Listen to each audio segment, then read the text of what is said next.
عذاب قبر کے اوپر ایک شخص دنیا سے چلا جاتا ہے، قبر میں جاتا ہے، منکر نکیر آتے ہیں، سوالات کا سلسلہ ہوتا ہے، تمام سننے والے اس کو یقیناً جانتے ہوں گے، اور اس کو بشارت مل گئی جنت کی یا جہنم کی. تو سر یہ جو قیامت ہے، اب جو قبر کا عذاب ہے اس کے آغاز ہونے کے پیرامیٹرز پھر کیا ہیں کہ ایک شخص کا تو بھی ڈیفائن ہی نہیں ہوا. مطلب میں نے کیا گناہ کیے، میرا حساب ہونا ہے یوم الحساب پہ، تو بغیر حساب اگر میرے اوپر یا کسی بھی انسان کے اوپر جب عذاب شروع ہو جائے گا مرنے کے بعد، تو اس کی بنیاد کیا ہے پھر؟ جی اس کی بنیاد یہ ہے، آپ اس ڈاکٹرن کو سمجھیں. بیسیکلی جو لوگ منکرین عذاب قبر ہیں نا، پہلی بات ہے کہ امت کی مین سٹریم کا کوئی بھی مکتبہ فکر عذاب قبر کا منکر نہیں ہے. یہ تو آپ کلیئر کر لیں، سنی ہوں یا شیعہ ہوں یا ان کے جتنے بڑے بڑے اسکول آف تھاٹ ہیں، حنفی، شافعی، مالکی، حنبلی، اثنا عشری، سب کے سب عذاب قبر کو مانتے ہیں. اور یہ عذاب قبر کا لفظ جو ہم عموم کے لیے استعمال کرتے ہیں، بیسیکلی عذاب برزخ ہے، ان سین بیریئر. وَمِن وَرَائِهِمْ بَرْزَخٌ إِلَى يَوْمِ يُبْعَثُونَ، ان کے مرنے سے لے کر قیامت کے دن اٹھائے جانے تک ایک ان سین بیریئر ہے جسے عربی میں کہتے ہیں برزخ. یہ قبر مٹی کی ڈھیری بھی ہو سکتی ہے، یہ قبر سمندر میں غرق ہونا بھی ہو سکتا ہے، یہ قبر ہواؤں میں راکھ کا بکھرنا بھی ہو سکتا ہے، یہ قبر شیر کے پیٹ میں بھی بن سکتی ہے. یہ قبر صرف استعمال ہوتا ہے ایک استارے کے طور پر. اچھا، اب یہ جو ڈاکٹرن کھڑی کی عذاب قبر کے منکرین نے کہ جب تک قیامت کا حساب و کتاب نہیں ہوگا تو اللہ تعالیٰ کی صفت عدل کا تقاضا یہ ہے کہ عذاب بھی سٹارٹ نہ ہو. For the sake of argument ہم ایگری کرتے ہیں، بالکل ٹھیک ہے، لیکن ان کی اس ڈاکٹرن کو ہم قرآن سے ہی توڑیں گے. قرآن پاک میں اللہ تعالیٰ فرماتا ہے سورہ السجدہ میں، ہم دنیا کی زندگی میں بھی انہیں عذاب دیں گے تاکہ ہماری طرف پلٹ آئیں. قرآن تو عذاب کی ایک قسط دنیا میں بھی بتا رہا ہے تاکہ اللہ کی طرف پلٹ آئے. اس کو تو کوئی کہہ سکتا ہے کہ یہ تو موت سے پہلے پہلے ہے، ایک الارم دینے کے لیے، بالکل ایگری کیا. آگے چلیں، قرآن پاک میں اللہ تعالیٰ نے سورۃ الانعام میں، سورہ النساء میں اور کئی سورتوں میں کہا ہے کہ جب گناہگار لوگوں کی موت کا وقت قریب آتا ہے تو فرشتے ان کے منہ اور پیٹھوں پہ ہتھوڑے مارتے ہیں اور کہتے ہیں نکالو اپنی جانیں اور آؤ اب اس طرف. ہم یہ کہتے ہیں کہ موت کے وقت تو اب اس نے کوئی اپنی اصلاح تو نہیں کرنی، اس کی روح نکالی جا رہی ہے ہتھوڑے مار مار کے. یہ قرآن کے الفاظ ہیں، پیٹھ پہ بھی اور منہ پہ بھی. قیامت کا دن کا بھی حساب ہوا نہیں ہے. پہلے تھوڑے یہ تھوڑے یقیناً ان کو پڑھ رہے ہیں جن کا الٹیمیٹلی اللہ کو پتہ ہے کہ ان کا الٹیمیٹ انجام قیامت والے دن کیا ہونا ہے. لہذا اللہ کی طرف سے جو عذاب ہے اس کی یہ قسطیں ہیں. اس کی پہلی قسط اگر کوئی ہے نا اس اعتبار سے، وہ ہے موت کے وقت جو پیٹھ پہ اور چہروں کے اوپر ہتھوڑے مارے جاتے ہیں. دوسری قسط بھی قرآن میں موجود ہے سورہ المؤمن کے اندر، فرعونی صبح شام آگ پر پیش کیے جاتے ہیں اور جب آخرت کا وہ بڑا دن آئے گا تو یہ بڑی آگ پر پیش کیے جائیں گے. یہ آیت واضح ثبوت ہے کہ ابھی قیامت قائم نہیں ہوئی اور قرآن کہہ رہا ہے کہ فرعونی صبح شام آگ پہ پیش ہو رہے ہیں. وہ کہاں پہ پیش ہو رہے ہیں؟ اسی آیت کو امام بخاری نے عذاب قبر کی دلیل میں جب حدیث لی ہے نا عذاب قبر سے متعلق، اس کے اوپر ہیڈنگ بنایا تاکہ اگر کوئی کہنا کہ یہ امام بخاری نے اپنی طرف سے حدیثیں گھاڑ لی ہیں تو وہ قرآن سے دکھا سکیں کہ بھئی سورہ المومن تو امام بخاری نے نہیں لکھی.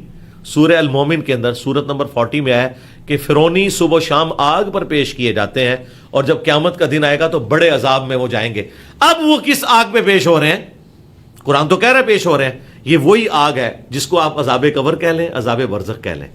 تو یہ قسط دوسری ہے اور پھر الٹیمیٹ آخرت کی قسط آنے والی ہے.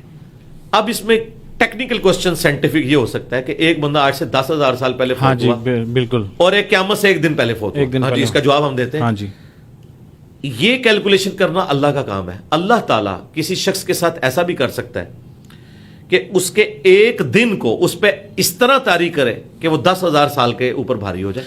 یہ اللہ تعالیٰ کا معاملہ ہے نا. یہ انسان نے تو کیلکولیشن نہیں کرنی ہے. ہم کہتے ہیں یہ عذاب کے معاملات، ہم تو کہتے ہیں آپ عذاب قبر کو کیمرے سے دیکھ بھی نہیں سکتے. یہ اس فزیکل ورلڈ کی چیز نہیں ہے. اچھا سر، یہاں پہ یہ بھی وضاحت کر دیں کہ یہ قبر جو ہم قبرستان میں دیکھتے ہیں، یہ اسی قبر کی پھر بات ہو رہی ہے؟ جی اسی قبر کی ہو رہی ہے.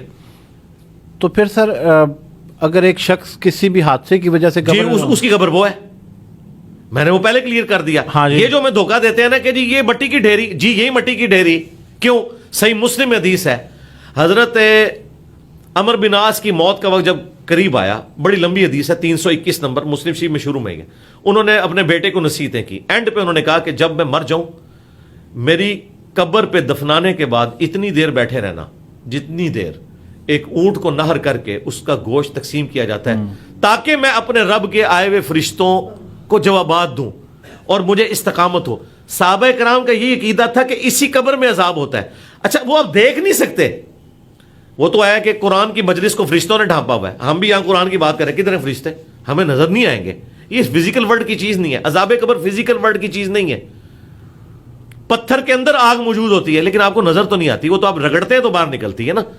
یہ چھوڑ دیں, یہ اس فزیکل ورلڈ کی چیز ہی نہیں. لہذا یہ ڈیمانڈ کرنا کہ یہی مٹی کی ڈھیری ہے, کوئی بھی ہو, قرآن میں تو یہ ہے نا کہ انسان مرتا ہے اور اسے قبر دی جاتی ہے. حالانکہ اللہ کو پتا تھا کہ ہر بندے کو قبر نہیں ملتی, عموماً بات ہو رہی ہے. اسی طریقے سے صحابہ کرام علیہم رضوان تابعین کو رومن امپائر کی بیٹل فیلڈز میں آگ کے کڑاؤں کے اندر جلایا گیا, وہ روسٹ ہو گئے ہیں, ان کے لیے وہی قبر بن گئی ہے. یہ تو اللہ تعالیٰ کا معاملہ ہے. اچھا پھر سورہ توبہ میں آیا, اے نبی علیہ السلام آندہ کے بعد مستقبل میں آپ نے نہ تو کسی منافق کا جنازہ پڑھنا ہے اور نہ اس کی قبر پہ جا کے کھڑے ہونا ہے.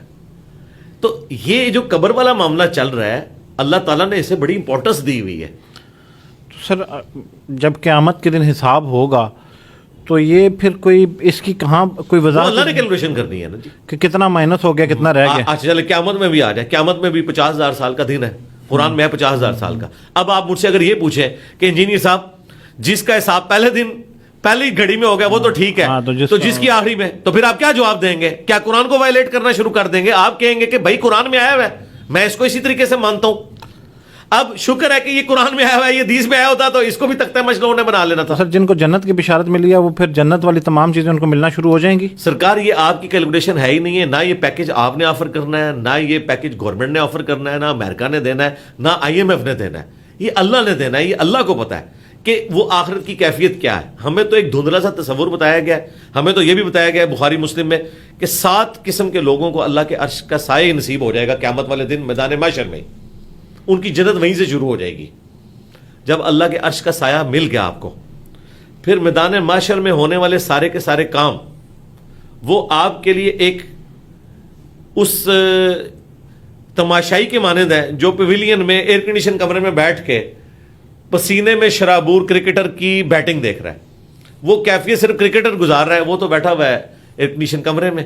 جو اللہ تعالیٰ کے عرش کے سائے کے نیچے آ جائے گا وہ بھلے 50,000 سال کا دن بھی ہو, اس کے لیے تو آسان ہو جائے گا کاٹنا. وہ تو پھر انجینئر صاحب ہم یہ کہہ سکتے ہیں کہ جو شخص جس دن مرا پھر اس کی قیامت شروع ہو گئی؟ جی بخاری مسلم میں حدیث ہے, جو مر گیا اس کی قیامت شروع ہو گئی, اس کی قیامت شروع ہو گئی. اور وہ قیامت کیا ہے؟ وہ آخرت. آخرت کیا ہے؟ مرنے سے لے کر جنت یا جہنم میں پہنچنے تک یہ سارے کا سارا پورشن آخرہ ہے. اما عائشہ کی حدیث ہے بخاری میں, جب نبی الاسلام کا آخری دن تھا, عبد الرحمن بن ابی بکر آئے, ان کے ہاتھوں میں مسواک دیکھی, نبی الاسلام نے اشارہ کیا مسواک ترغیب کے لیے, آپ نے اپنے منہ میں ڈالی لیکن آپ کمزوری کی وجہ سے چبا نہیں سکے. تو سیدہ عائشہ کہتی ہیں میں نے وہ چبا کے حضور کو دی اور نبی الاسلام نے اس کو چبایا. اور اما عائشہ کہتی ہیں میری خوش قسمتی ہے کہ اللہ تعالیٰ نے میرے تھوک کو اور نبی الاسلام کے تھوک کو اکٹھا کر دیا. جب آپ نے چبایا اور مجھے دی تو آپ کا لعاب دان میرے منہ میں آیا, اور جب میں نے چبا کے حضور کو واپس کی تو میرا لعاب حضور کے منہ میں گیا. یہ وہ اپنے لیے فخر کی بات کرتی تھی. وہ کہتی ہیں کہ رسول اللہ صلی اللہ علیہ وآلہ وسلم کے تھوک مبارک اور میرے تھوک کو اللہ تعالیٰ نے اس دن جمع کر دیا ایک جگہ, جو رسول اللہ کی دنیا کی زندگی کا آخری دن اور آخرت کی زندگی کا پہلا دن تھا. اما عائشہ کے الفاظ ہے بخاری میں کہ جس دن حضور فوت ہوئے نا وہ نبی الاسلام کی آخرت کا پہلا دن تھا. مرتے ہی آخرت شروع ہوگی اس بندے کی. تو پھر سر عالم برزخ میں جو روحیں جائیں گی اور پھر وہ دوبارہ واپس پھونکی جائیں گی اور پھر وہ کھڑی ہو کے امتحان دیں گی. جی جی, تو اس کے درمیان میں پھر یہ پروسیس جو آپ بتا رہے ہیں وہ علیین سجین وہ سارے کے سارے معاملات ہیں. فی الوقت میرے بھائی ہمیں اس سے کوئی غرض نہیں ہے. نبی الاسلام نے فرمایا میں اور قیامت اس طرح ساتھ بھیجے گئے ہیں جس طرح یہ 2 انگلیاں. صحیح مسلم میں. اب آپ مجھے کہیں کہ انجینئر صاحب یہ والی 2 انگلیاں حضور نے جوڑی تھیں, یہ والی جوڑی تھیں یا یہ والی جوڑی تھیں. یار نبی الاسلام انگلیاں اس لیے نہیں جوڑ رہے تھے کہ آپ یہ بتائیں کہ جوڑی کون سی 2 تھی. وہ اس بات کی تھیم کو بتا رہے تھے. تھیم یہ ہے کہ مرنے سے پہلے آخرت کی تیاری کریں. آپ نے اللہ کو منہ دکھانا ہے, جو اس کے پیغمبر کی تعلیمات ہیں آپ اسے فالو کریں، یہ ہے تھیم. باقی جو آخرت کے معاملات ہیں وہ ہم آپ کو ٹائنیز ڈیٹیل تک خود سے گھاڑ کے نہیں بتائیں گے. میرا مسئلہ یہ ہے کہ میں اتنی بات کرتا ہوں جتنی بکش بات ہے، اس کے بعد میں معاملہ اللہ کے سپرد کرتا ہوں، کیونکہ ہمیں اجازت نہیں ہے کہ ہم اس میں تب آزمائی کریں. کئی اسکالرز ہیں جو کرتے ہیں اور لوگ کہتے ہیں دیکھو جی انہوں نے بڑا پوائنٹ بتایا. پوائنٹ کہاں سے بتایا؟ خود بیٹھ کے گھڑا. وہ تو شاعر آپ سے بہتر گھاڑ لیتا ہے، اور سب سے بہتر تو ہالی ووڈ والے گھڑتے ہیں، کیا کچھ نہیں دکھا دیتے. لیکن کیا یہ سپورٹیو ہے؟ قرآن و سنت سے سپورٹڈ ہے یہ؟ تو نہیں. ہم نے تو جو بات کرنی ہے جتنی آئی ہم بتائیں گے کہ یہ ہے. اللہ تعالیٰ اس دنیا میں بھی آپ کو اتنی بڑی چیز دکھاتا ہے. جون جولائی کی گرمیوں میں اگر ملیریا کسی کو ہوا ہو، ٹائیفائڈ، اسے آپ 3 رضائیاں بھی اڑا دینا اسے ٹھنڈ لگتی. ادھر بیٹھے بندوں کو گرمی لگ رہی ہوتی ہے. ایک ہی جگہ پہ 2 مختلف بندوں کے اوپر 2 حالتیں طاری ہوئی ہوئی ہیں. کافر بھی یہ مذاق اڑاتے ہیں. پتہ ہے آپ کو کافر کیا کہتے تھے؟ قرآن میں آیا کہ دوزخ میں ہے 19 فرشتے، تو وہ ٹھٹا اڑاتے تھے. وہ کہتے تھے 19 ہیں. ایک کہتا تھا میں پلوان ہوں، 10 تو میں دیکھ لوں گا. دوسرا کہتا تھا باقی 9 میں سنبھال لاں گا. اب مجھے بتائیں اس طرح قرآن کا مذاق اڑانا مشرکین عرب، بھئی وہ 19 پلوان نہیں ہے، 19 فرشتے ہیں. وہ تو ایک فرشتہ بھی ہو، ایک بھی نہ ہو. اللہ تعالیٰ نے کہا کہ میں نے 19 کا عدد ان کے لیے فتنہ بنا دیا.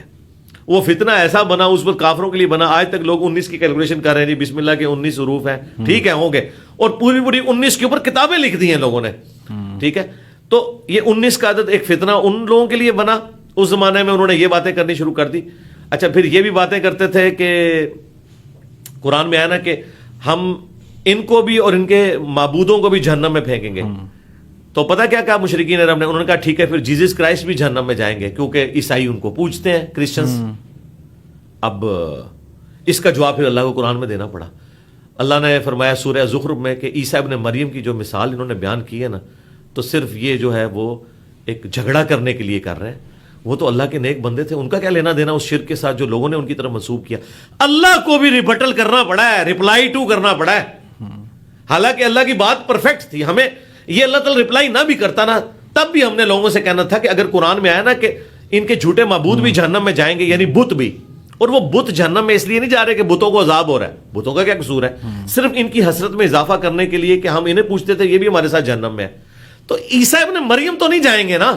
لیکن اللہ نے پھر بھی جواب دیا کہ عیسیٰ ابن مریم کیوں جائیں گے؟ بھائی وہ تو اللہ تعالیٰ کے ایک چنے ہوئے بندے ہیں، مقرب بندے ہیں. تو یہ جو لوگ پخے چھوڑتے ہیں نا، اس کا جواب اسی لیے تو اتنی موٹی کتاب ہے. ورنہ تو اللہ تو ایک بات ایک صفحے میں بھی کر سکتا تھا. اللہ کو بھی سینکڑوں صفحے چاہیے بات کرنے کے لیے. کیوں؟